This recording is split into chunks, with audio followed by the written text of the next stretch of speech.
Hello, everyone, and welcome to another episode of the Perfect RIA podcast, What Works Wednesday edition. I'm your host, Matthew Jarvis, and with me today is financial advisor and media genius. Is that too strong a word, Dave? That's a little too strong, media, but we can go with it. Media something of awesomeness, Dave Zoller. So, Dave, thanks for being on the show today. Yeah, happy to do it. Happy to be here.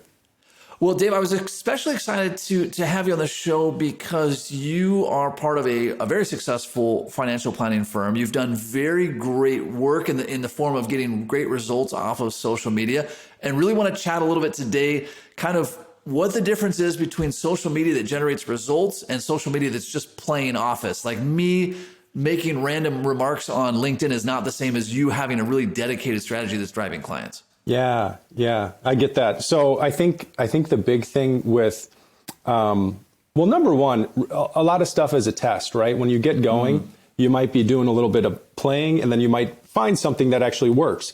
The thing that ended up working for us was it was the education piece. So coming from a place of service and almost not tying yourself to the outcome or to the result, which is it's hard to do, especially if you're investing your time, which can be equated to, there's the opportunity cost. You could be in a meeting with a client, or you could be trying some social media thing.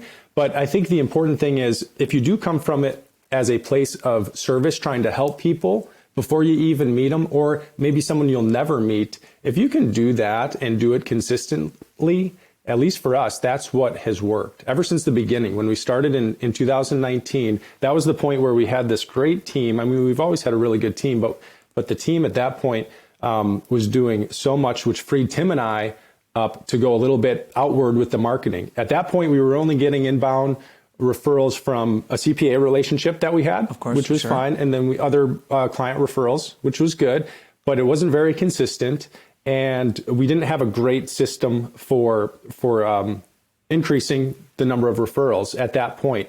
So with the extra time, we said, let's carve out an hour a week. Let's not invest too much of our time because we don't know where this is going to go. You know, we don't want to spend 10 hours a week and just be throwing time down the toilet. So 1 hour a week, and we came from it kind of from a point of not so much marketing, but more around education. And then we found the things that people started to like. And again, you start with 0 views or 1 view or 5 if you've never done it before. But if you are not tied to the outcome in the beginning and you just try to help people, that's a great place to start. That's how we did it.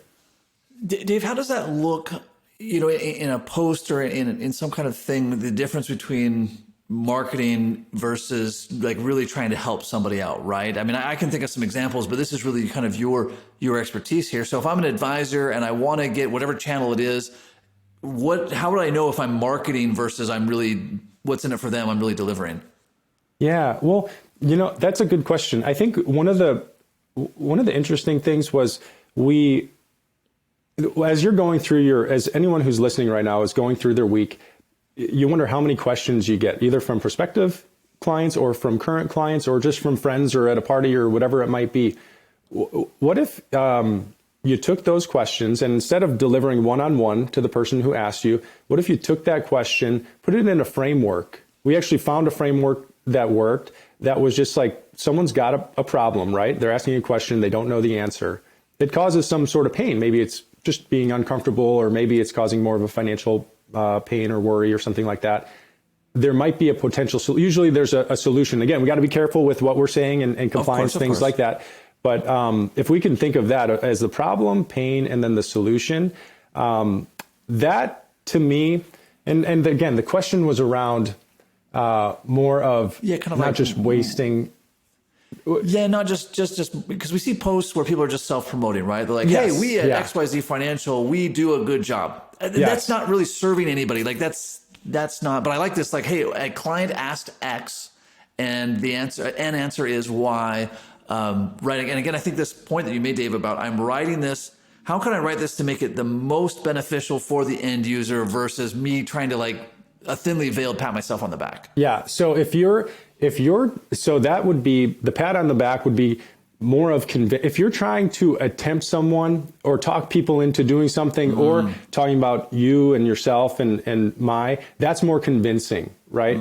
Whereas if we're able to just offer the help, again, we don't even need to persuade or sell anything. We're really just doing it, again, from that place of service. So it's not about you, it's about them. They don't care about, they really don't care about the credentials or how long you've been in business.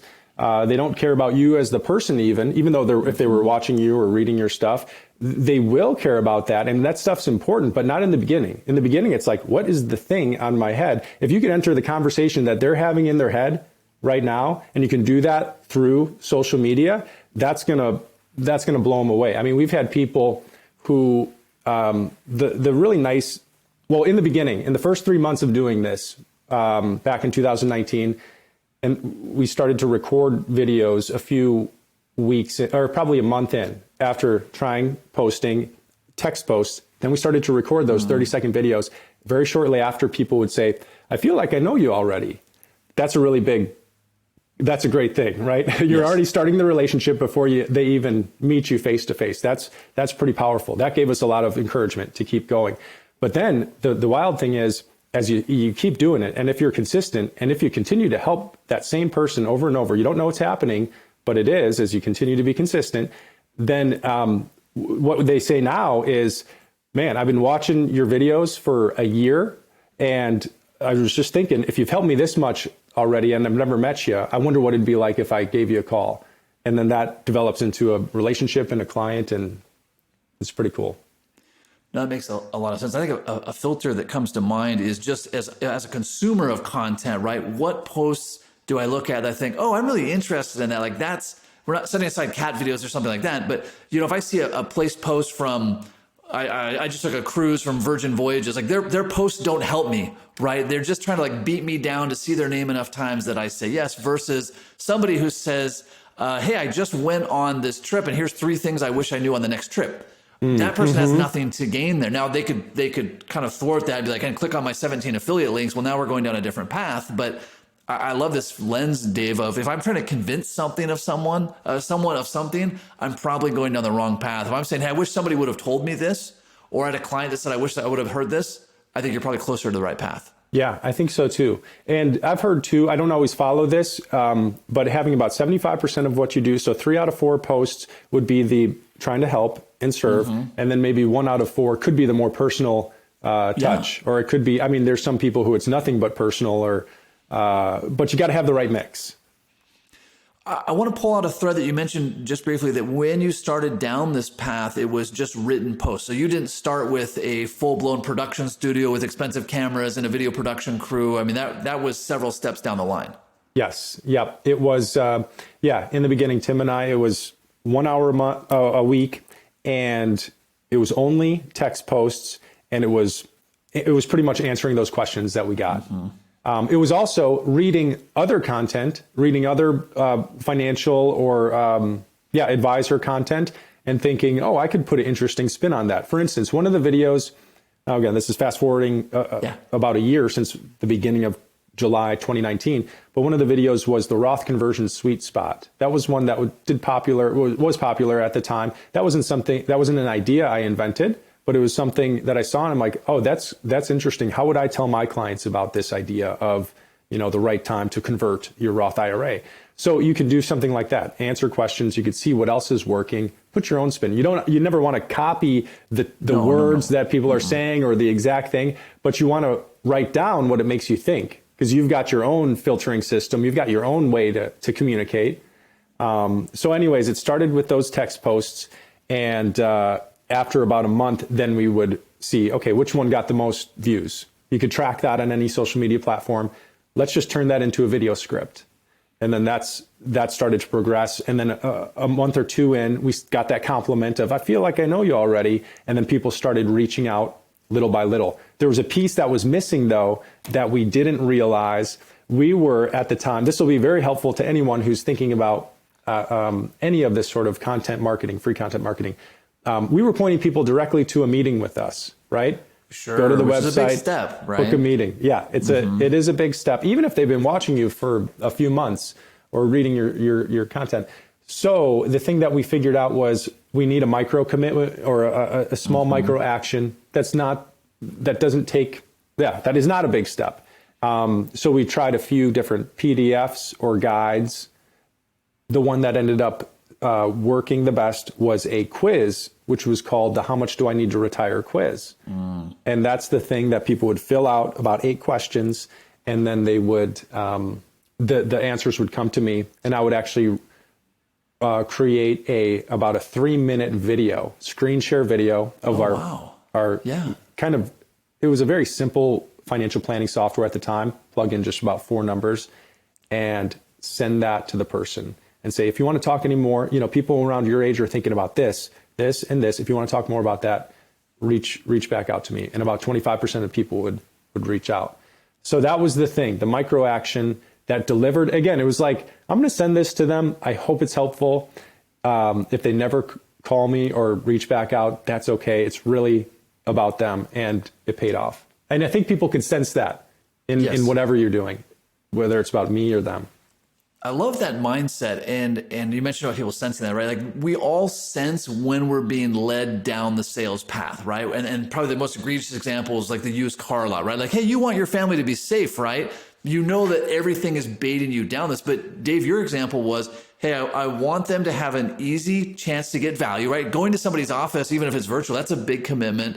So I'm going to ask them a few questions. That's an easy thing. I'm going to give them a video back, and then they're going to decide what they want to do from there. So on the one hand, somebody could say, hey, that's clever marketing, but really you're delivering value in the way that the prospect wants to receive it. They want little commitments, because that's what we all want. Like, I don't want to go to the deep end. I want little commitments. So I want to highlight that mindset of, how do I deliver the most value in every step?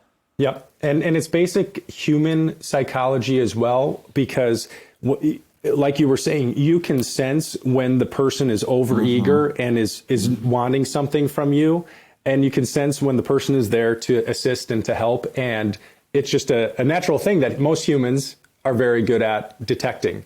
And if we could, the more I lean in, the more you're going to lean out, and vice versa. Now, you had mentioned you would block out an hour of time initially, and that you would also spend time seeing what other successful posters are doing, content creators. But I just want to highlight, that wasn't like, I'm going to spend an hour doom scrolling LinkedIn and just randomly liking things. I mean, it seemed like it was very intentional time. And the reason I want to draw that on, correct me if I'm wrong here, Dave, it's easy for us to get sucked into this idea that I'm working when I'm doom scrolling social media. We forget how highly seductive and addictive social media is. So it's definitely a viable strategy. I mean, you've proven that. This podcast proves that. But we got to make sure we're not falling into the trap. So I'd love your thoughts, Dave, on that, and if that's been an issue for you at all. Yeah. I'm trying to think back on how it went. It might have been a different situation for me, because so throughout the week we were writing down the questions in one spot, right? And so we weren't even on social media at the time. We were very aware. It might just be a mindset of knowing you're either the consumer or the creator, right? So it was just a clear distinction of when I'm on there, I'm sure we get trapped in it, or still do get trapped in it all the time. It's good at what it does. But at that point, it was most of when focusing on content marketing, most of it was done outside of the platform. So you didn't even need the phone. We had the questions. Maybe you took notes on your phone of the questions you would receive from people. You would write out a script, or you'd write out the text. And then all you were doing was taking that and then opening up the LinkedIn or whatever platform it was, posting and sending it along. But that's a good question. I don't have a great answer for getting stuck. I can't remember. No, I think you answered it right there. Like, you were doing your creative work outside of the platform, because if you're inside the platform, you become a consumer. I actually, a lot of my social media, I do inside of like a Publer or a third party posting app, just so that I don't get drawn into it. Maybe I'm a small child like that. I can very easily get drawn into that. And now I'm commenting on stupid things, and I'm endlessly scrolling. I'm not actually creating content at that point. Yeah. Dave, for an advisor listening that says, hey, I want to transition from a consumer to a creator of content, where would you start? I mean, it's easy to see like, oh, I need this giant production studio and I need all these things and I don't know what to say. where does it begin? What's that 1 hour a week? Yeah. So I would do, here's kind of the process we went through. The end result right now, just so you know, and I don't mind sharing, I've shared it before. Please. Right now, most of the new clients that are coming to Streamline are coming from YouTube. So it didn't start on YouTube, but we get about 50 to 60 people a month reaching out to us through YouTube. They're signing up for the free guides or not the quiz anymore because it was too time consuming to create those videos every day. But they're coming through and then requesting a meeting with us. So where it started in 2019 was that simple. I'm writing down questions people ask. I'm answering them. And the framework that I did use was that idea of here's that common question or problem. It could just be listing a question. That's actually a very smart thing to do if you're posting on social media, because if someone reads the question, there's kind of that open loop in their head. So they're looking for a conclusion to it. So as you go, it's going to be, when you start, it's going to be really bad, most likely in the beginning. Yep. And you just have to kind of see what works, see if you can spice it up, but it's the problem. Here's the pain that could cause, and then here's a potential solution. And that's all you're doing. And then you're looking at the ones that are popular, you're taking those, turning them into videos. And then as you keep practicing 1 hour a week, 1 hour a week, then your muscle, your creative muscle gets stronger and stronger, just like any muscle. Yep. And then it becomes easier and easier. And then you see someone write a certain post and you think, oh, I could do it way different or way better than that. And then you write your own version of it or the way you would do it. And then you just continue. What ended up happening was so July 19, and then it wasn't until May of 2020, so almost a year later, we were getting traction. We were talking to people. We were having meetings. It wasn't some phenomenal success, but we noticed, hey, when we post something, about 2 weeks later, it was gone forever. No one really we don't think people go to your profile, scroll through all your old posts and read it. Maybe they do if they're really interested. So we had these videos and we started uploading them to a library of YouTube. That's how we started a YouTube channel. And then that's where we committed, I'm going to do one a week on this channel. And from that point, it took 8 months to go from 0 subscribers to a grand whopping 70 subscribers. And, maybe, I don't know how many views. It wasn't successful, but then there was one video that took off, and that weekend it got 20 people reaching out. So that was the catalyst to say, let's just keep doing this and keep getting better. So it's kind of a learning process. Start small but commit. Don't be committed to the end result or to a new client. Commit to becoming a person who can think and who can communicate effectively. It's not only going to help you in the long run with your brand or with attracting people to you, it's going to help you communicate better with your current clients, because you're going to read something, you're going to write, and that just writing makes you think more effectively or communicate more effectively. So there's all these perks of doing it. I would recommend it. No, I appreciate you sharing that all those months later, it hadn't really done anything, right? I mean, and then you kind of hit that tipping point. It makes me think of, any finely tuned skill, right? I mean, none of us would think that we could sit down to a piano without ever practice and crank out this orchestra. And yet we sort of think like, oh, social media or videos, I could just start haphazardly throwing things in there. I mean, you had mentioned on this episode, hey, we went back and we looked and what were most popular, and then we would extrapolate that out. That is all a lot of very intentional reps. And again, I'm just trying to draw this really distinct line between screwing around on social media, what we call playing office, and being hyper focused and hyper intentional on what you're doing. Yep. And just remembering that all work works, right? If you if you commit to saying, okay, I'm going to do this and I'm going to be intentional and I'm going to follow this system and process, and it's not working, it really is working because it's working on you. It's making you the sort of person that can become that consistent creator of content that's helping people. Or the really nice thing would be that it is working for you and it's delivering new clients or new meetings or things like that to you. So either way, it's working, but you just have to be okay with either one of those results and stay consistent. Yeah, it's really easy to get caught up in the sort of the illusion of instant success, right? So Dave, we go to your website and we go to your YouTube channel and we look at your viewers and we look at the quality of your videos, and it's easy to think like, oh, Dave just woke up one day and threw his thoughts on YouTube randomly, and suddenly it turned into this great thing for his practice. But as you said, it was rep after rep, and it was a lot of bad stuff. Stephen Pressfield in his book War of Art talks about that, writing for the garbage can. I mean, you just got to get those reps in week after week after week. Yeah. Yeah.